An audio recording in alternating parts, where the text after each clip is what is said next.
Coucou tout le monde, bienvenue pour le jour numéro 10 de notre calendrier de l'Avent 2023. Aujourd'hui, une carte toute plate sur un seul niveau, il n'y a rien de mis en exergue si ce n'est un petit peu de neige à la fin, vous allez voir sur les toits avec une petite préparation pailletée.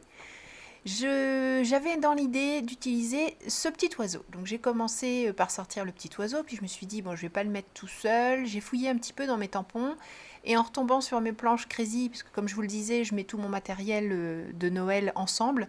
Donc je suis désolée de vous présenter des choses avec les planches Crazy, mais vous avez très certainement des planches cadeaux ailleurs. Enfin voilà, bref, vous allez bien trouver avec votre matériel à faire des choses approchantes si vous en avez envie. Hein. L'idée, c'est pas de me copier. Moi, je partage avec vous. Après, vous en faites ce que vous voulez. Vous en mettez juste dans vos yeux ou alors dans votre inspiration. Vous faites bien comme vous voulez. Et je me suis dit, mais ce serait très sympa de faire comme si ce petit oiseau transportait son paquet cadeau à travers la ville.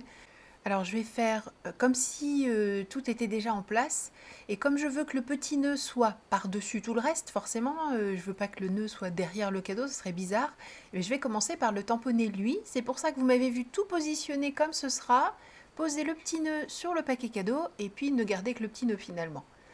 Je tamponne à la Memento puisque aujourd'hui pas de technique à l'eau, je vais utiliser mes feutres à alcool. Je commence donc par lui, puisqu'il est au premier plan, c'est lui que je dois tamponner en premier. Je lui mets son petit cache par-dessus pour pouvoir ensuite tamponner le cadeau et enfin l'oiseau. Enfin, le cadeau et l'oiseau, je vais les tamponner en même temps en fait. Et pour pouvoir bien tamponner, vous me voyez souvent utiliser un petit outil en bois. Je l'ai fabriqué moi-même. D'ailleurs, j'en profite pour vous remettre le lien sous la vidéo vers la vidéo que j'avais faite pour la réalisation de ce petit truc qui est bien utile. Ça évite d'appuyer avec sa main n'importe comment et d'avoir une répartition des forces un peu plus égale.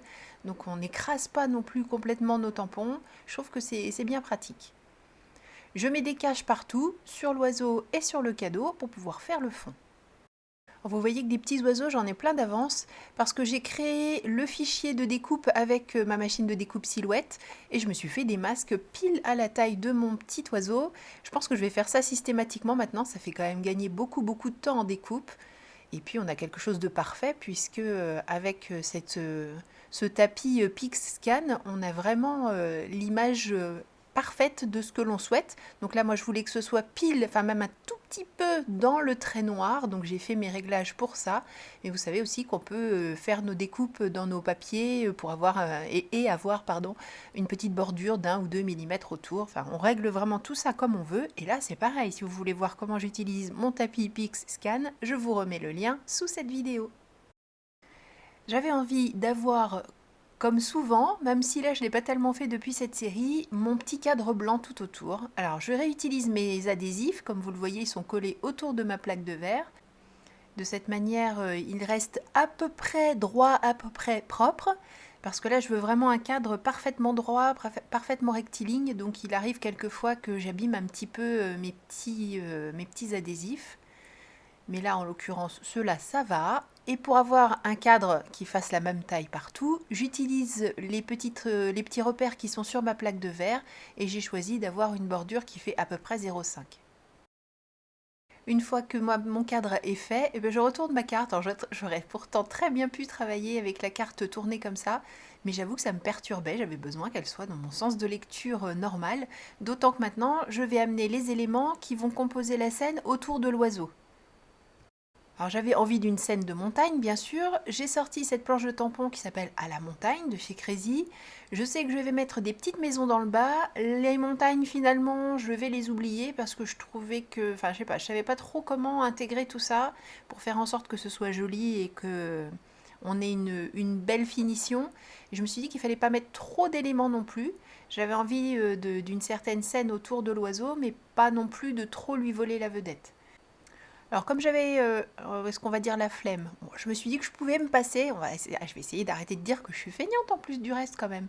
Je vais essayer de me passer de ma presse à tamponner, et puis je le regrette un peu parce que mon premier tamponnage n'est pas parfait, j'ai pas assez appuyé en bas à droite, j'arrive à replacer correctement mon petit tampon avec mon bloc acrylique, sachant que si j'avais voulu, j'ai tout ce qu'il faut entre la presse à tamponner, mais bon c'est trop tard, je ne l'avais pas sorti, mais j'ai surtout cet outil de chez Tout en Colle. Je vous mettrai le lien dans l'article de blog qui permet avec une équerre en bois et une petite plaque transparente de repositionner le tampon exactement au bon endroit sans risquer de faire des bêtises, contrairement à ce que j'ai failli faire. J'ai eu du bol, ça s'est bien passé, mais j'aurais tout à fait pu ne pas le tamponner correctement et être obligée soit de vivre avec ça sur ma carte, soit de recommencer la carte. Ça aurait été dommage quand même. Je fais le montage de ma petite scène, je mets les différents tampons. Je vais utiliser ici aussi les papiers de masquage puisque je vais mettre des petits sapins à l'arrière. Les maisons vont plus ou moins, enfin les maisons ne se chevauchent pas, mais je voulais que les sapins aient l'air d'être à l'arrière des maisons. Donc comme d'habitude quand on monte une scène avec du masquage, on réfléchit bien à ce que l'on veut voir à l'avant.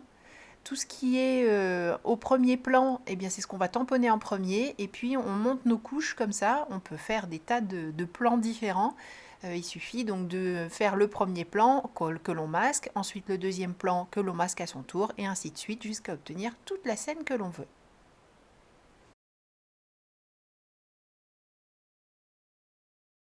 Alors j'ai tout masqué, y compris les derniers éléments, même si je n'en rajoute pas, si je n'en tamponne pas davantage, parce que je vais faire le fond avec une encre colorée et les petites mousses.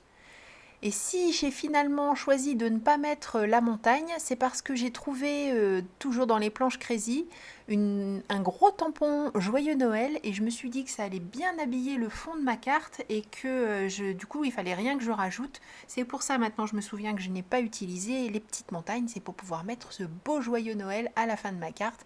Mais vous allez voir que je vais faire une petite bêtise, bon, on en parle tout à l'heure et de toute façon je sais que vous aimez bien mes bêtises.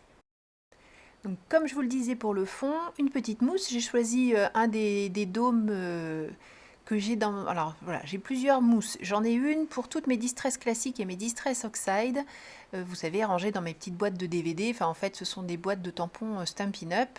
J'ai fait mon petit rangement avec un repère numérique pour savoir qui, quoi, comment, voilà. Mais j'ai aussi des mousses dômes et là j'ai en fait une petite mousse pour chaque catégorie de couleurs. Les rouges, les roses, les verts, les bleus. Donc là j'ai pris la petite mousse bleue et je fais le fond. Je n'avais pas envie d'avoir quelque chose de trop uniforme. Là, c'est volontairement, vous voyez, je fais pas trop mon mouvement circulaire contrairement à d'habitude, parce que je voulais vraiment qu'on ait cette impression de ciel un peu moutonneux comme on l'a quelquefois l'hiver, avec des petits endroits un peu plus foncés, un peu plus clairs, enfin bref.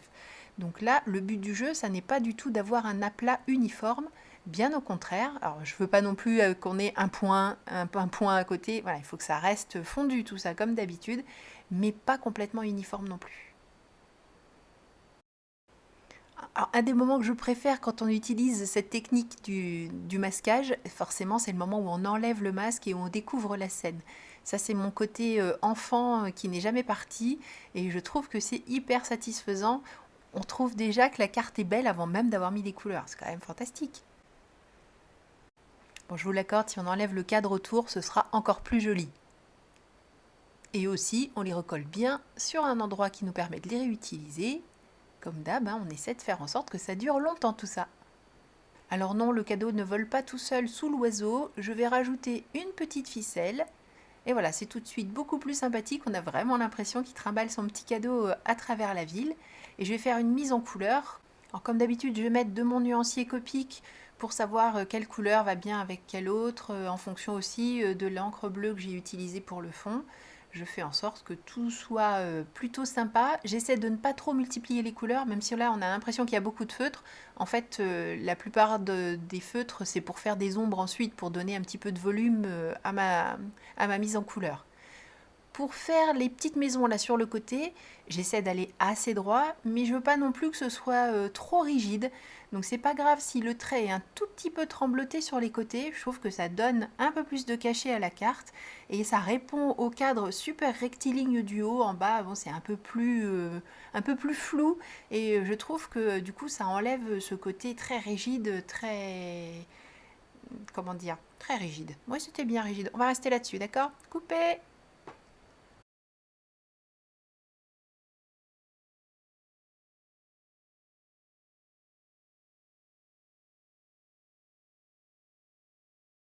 Alors, il y a beaucoup de bleu sur cette carte. Je n'hésite pas, même si le ciel est déjà bleu, à faire les ombres sur la neige en bleu. De toute façon, c'est comme ça que j'aime bien les ombres sur la neige. En général, tout ce qui est barbe et bonnet du Père Noël, je fais mes ombres en gris. Et par contre, tout ce qui est neige et glace, j'aime bien faire les ombres en bleu, avec un bleu un peu plus soutenu.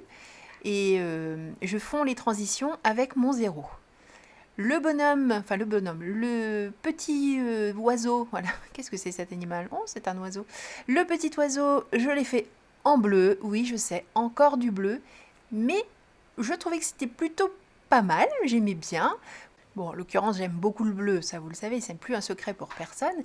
Et pour apporter le tout petit peu de contraste, mais en restant quand même très doux, j'ai utilisé un beige, donc ça va rappeler les marrons des maisons, sans pour autant non plus faire trop ton sur ton, on n'aura pas l'impression qu'il a un bout de maison sur lui. Et j'ajouterai des petites marques à la fin avec le stylo gel blanc comme sur le cadeau, toujours pour ajouter un petit peu quelque chose d'intéressant, parce que je trouvais que là c'était un peu trop plat, ce petit plumage juste beige comme ça, il manquait quelque chose. Pour le cadeau, alors j'ai fait ultra raccord avec les couleurs traditionnelles, je mets des guillemets avec mes doigts comme si vous me voyiez en train de faire, traditionnelles de Noël avec le ruban vert et le cadeau en rouge, parce que ça apportait un peu de peps à la carte, ça réveillait un peu tout ça et ça apportait du contraste, je trouvais que c'était nécessaire quand même. Une fois la mise en couleur terminée, je m'installe dans la presse de tamponnage. Là, je voulais vraiment pas rater mes petits tamponnages. Donc j'installe les mots Joyeux Noël. Je tamponne avec la Versafine et je n'ai pas fait attention. Voilà, attention, moment bêtise. Alors c'est une toute petite bêtise, mais sur le Y de joyeux, il y a une petite peluche qui était venue se coller. Quelquefois sur nos pattes d'encre, ça arrive. On a des petites peluches qui se mettent. Alors c'est mieux de vérifier avant de refermer le couvercle. Tant pis, ça fait un petit spock, on le voit un petit peu sur sur la photo, mais bon, c'est pas dramatique non plus. J'ai ajouté les petits points avec le stylo gel blanc sur le plumage du ventre comme je vous l'avais dit. Alors c'est pas vraiment des points, c'est des petits traits, des petits V, enfin, voilà. Et puis je vais ajouter maintenant le gel pailleté sur la toiture. Alors ça c'est celui de chez Stampin' Up, il est très joli, il a des petites paillettes irisées de toutes les couleurs. Enfin non, elles sont blanches mais elles sont iridescentes, voilà c'est ça. Elles captent différentes couleurs en fonction de l'inclinaison dans la lumière, c'est très très joli. Et j'ai commencé par elle tout simplement parce que c'est celle que j'ai depuis le plus longtemps. J'essayais de calculer depuis combien de temps je les ai, je ne saurais même plus dire. Je sais plus quand je les ai achetés. Parce que je crois que je les ai achetés avant d'être démo, donc ça date quand même beaucoup, beaucoup. Et ce résultat sur la neige, c'est juste magnifique. Ça apporte le petit point de brillance que moi j'aime bien, parce que j'aime bien que ça reste discret, vous le savez. Voilà. Quand on parle de la carte du jour numéro 4, on se demande quand même si c'est pas que j'aime un peu les paillettes. Alors moi c'est tout l'un ou tout l'autre, c'est où c'est discret ou on y va carrément. En l'occurrence là c'est discret et c'est très joli. Sur le blog je vous ai mis un lien vers celle de chez Ranger, c'est celle que j'ai achetée chez Tout en Colle qui sont absolument magnifiques aussi. Et je mets maintenant la dernière touche à cette carte. J'avais envie que le sommet de mes petits sapins soit enneigé. Donc j'ai mis du stylo gel blanc, j'ai fait en sorte de faire comme des petites coulées de neige, puisque j'en avais sur le toit des maisons, c'était bizarre que les sapins, eux, n'aient rien retenu, ça a été vraiment étonnant. Donc voilà, j'en rajoute, je n'hésite pas à aller un peu au-delà du trait noir, je fais en sorte que ça couvre bien tout le feutre, et puis ensuite, une fois que c'est bien sec, là aussi, je mets des petits stickles pour que ce soit tout brillant, comme sur le toit des maisons. Et la dernière petite touche, eh bien, ce sont les points de lumière sur le petit cadeau du petit oiseau. Tout est petit. Et cette carte est terminée. J'espère que ça vous a plu. Merci beaucoup d'avoir passé ce moment avec moi. Je vous donne rendez-vous demain pour une nouvelle réalisation. Et vous le savez, d'ici là, prenez bien soin de vous, créez et partagez autour de vous. Gros bisous. Bye bye.